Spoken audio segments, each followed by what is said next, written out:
See, the reason for me to homeschool. Jai Shri Krishna, Namaskaram, and greetings to all the viewers.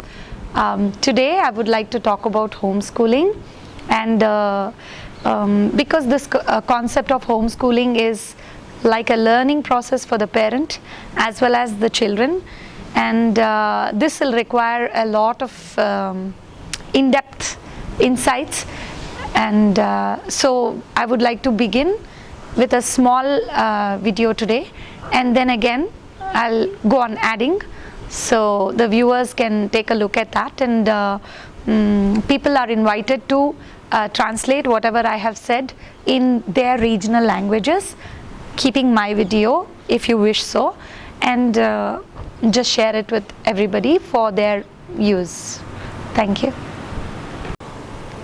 Yeah, so now I would like to start with the series of homeschooling, and this is part 1 of it, in which I would like to share my experience of homeschooling Abhigya, and taking that decision was not very difficult for me because of the modern schooling system, which actually pushed me to the wall. And when I had enrolled my son in a kindergarten when he was very little, having high hopes that, you know, my son should grow up in this place, yes, and it's a beautiful place and things like that, because I was too enamored by the brochure. But then very soon, I think within 7 to 10 days, I got to know that what is in the brochure is not so in the school, I mean in the kindergarten.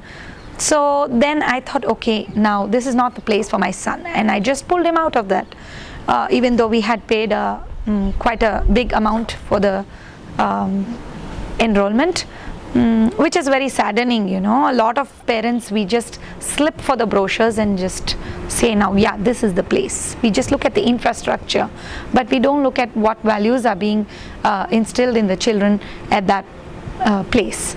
So after I got to know that this is not the way to select a school or any kindergarten, and I also had 2 views, that is, maybe this one's not right, maybe I'll try another one, but I did not try another one then because we had to move abroad with my husband due to his job, IT career, and then slowly, you know, when we came back again, yeah, we were in Germany, and there was this public schooling system, which is mandatory for children. If you don't send your children to school, the parents can go to jail. So I was sending Abhigya to school there, but there the experience was quite nice. We didn't feel any sort of pinch or anything. But when we moved to Australia, but that was later, but initially when we were in India, we enrolled him in a school here in Bangalore, and there also I had some bitter experiences regarding Abhigya's studies. There was this parent-teacher meeting, and in that the teachers would, you know, have something called formative assessment, A+, A, B, C, and all that. And the teachers were like, you know, they would make all the parents sit at the back and then call one by one, and then tell them how their child is performing. Mostly they used to put the parents on the back foot, and same thing happened with me. They told me that my son has no focus, and I said, I was taken aback, but I knew it, yeah, because Abhigya did show signs of having no focus if he's not interested. If he's interested, then his focus would be like passionately beyond measure. He would just sit and want to finish it. But if he's not interested in a particular thing, or if he's bored, then there's no way he could be focused. So I thought, okay, now I have to take it with a pinch of salt. So I was sitting and listening to the teacher, and she went like, no, he has absolutely no focus in the class. When we are explaining something, he's looking here, there. But then I felt that's how even we adults are. If you find my talk boring, obviously you look here and there. And if you find the topic already, if you find my topic already known to you, so you wouldn't be interested in listening to me unless you find something new in this talk. So it's fine, it's fair enough to look here and there. So I wasn't convinced with that.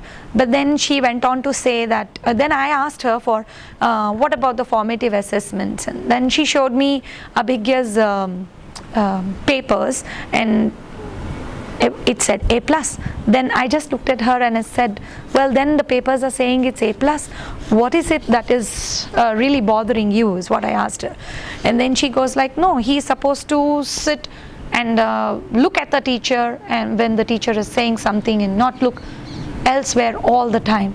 So I was like, I didn't know how to counteract that. I said, I'll definitely look into that matter and I'll tell Abhigya about it. But please tell me one thing, because in that formative assessment paper I found something very important.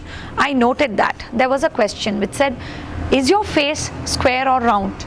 And Abhigya had answered, he had just ticked cross on both the boxes that were available, and he wrote oval, O-V-A-L.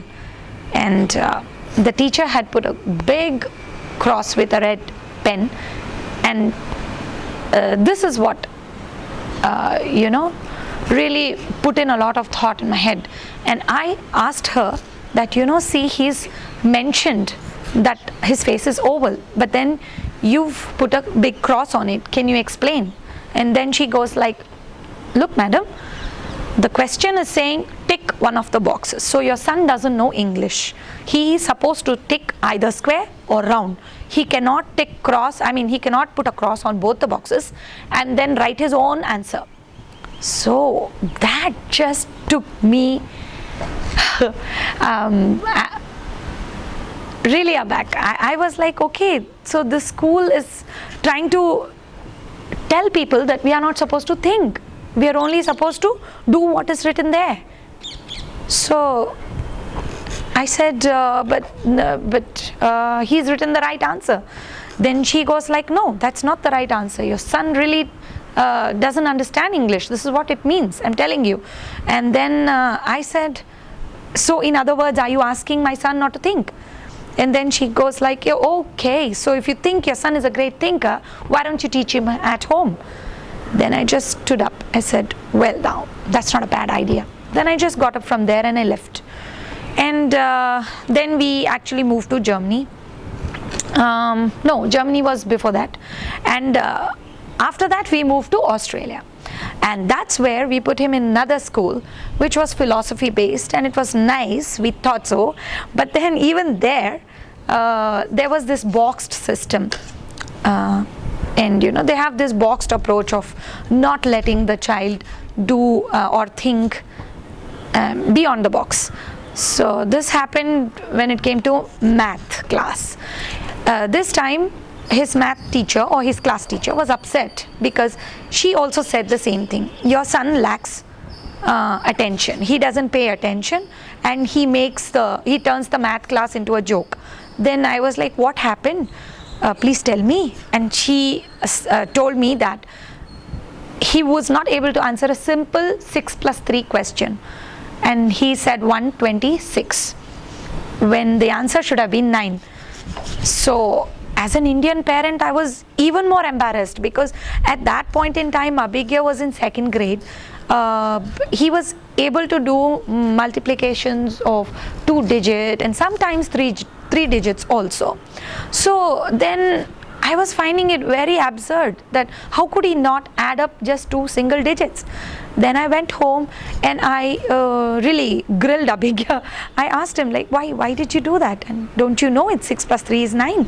He was like, no, I know everything, but I'm bored. Because this math class lasts for 2 hours, and in those 2 hours they ask us to bring pebbles and stones and this and that, and then this is an activity based class. They say add 5 plus 3, 6 plus 2 and things like that. So this doesn't keep me interested. And so I just imagined those two digits to be 63 plus 63, and I said 126, and the whole class started laughing. And that's the story behind it. So then I went and requested the teacher that, see, my son is getting bored, so is it possible that you give him some extra sums in the class? Then she's like, no, we can't cater to the special needs of every child. One size fits all. So I said, okay, in that case I will share the burden, and I'll write down some sums for him, some problems, and he can sit and do that. Well, of course, after he obeys you people and finishes whatever you give him, whatever work you give him, let him complete that, and then he can do whatever he likes. But then the teacher was not happy with that also. She said, no, we are not in a position to check his answers and correct either, because we are already loaded with lot of work. So I said, okay, nothing is working with this school. And then I said, you need not correct, let him at least sit and do something that he likes after he finishes your assignments. Is that okay? Then she goes like, no ma'am, I cannot entertain all this. I did speak to the principal of that school. He also said, sorry, I cannot entertain. And this came as a rude awakening to me, and I said, now I can't keep trying school after school after school, and these petty issues will keep coming up, and then we talking about it at home, belittling the teachers, even though they deserve it, or some may not even deserve it, but we will have to talk about them at home and in front of the child. So where is this concept of Guru Devo Bhava? So it'll all just go in thin air. So I didn't want that kind of upbringing for my son. So I just started with the plan that, okay, for now, since we are in Australia now, we'll just start the homeschooling. So I just googled about some homeschooling possibilities, because at that time I did not find any videos which talked about homeschooling in the right way, like in pattern or routine or something like that. So I had my own routine at home. I just tried to fit in Abhigya in that, and this is how it worked. So I'll again talk about the next session.